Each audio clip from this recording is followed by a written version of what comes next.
kuza kuzika wareba nke motoka zikuruga Kampala okare motoka za Rugambari wanyetegereza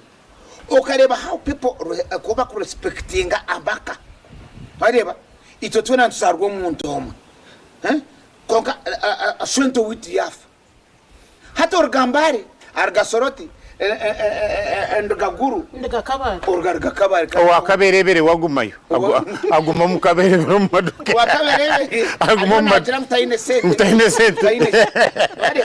so is it responsibility of the parents ninga na yo wonka no muntu naba are responsible wenka aro percentage yabaziri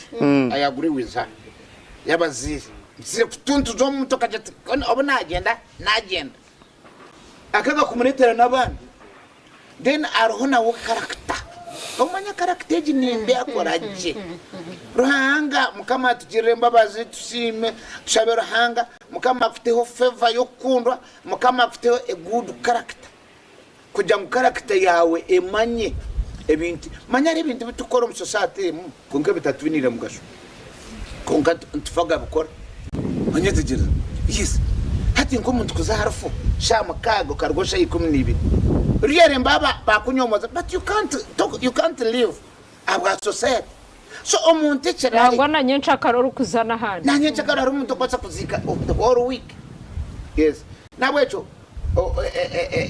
causes ni nyingi cause yo kubanza no mu rwanyitero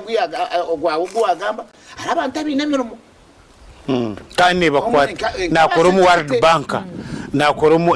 CIA nyo kwisha gamba ebyemeramo ebyo nyowe nyenda kugambira ahasi y'amateka international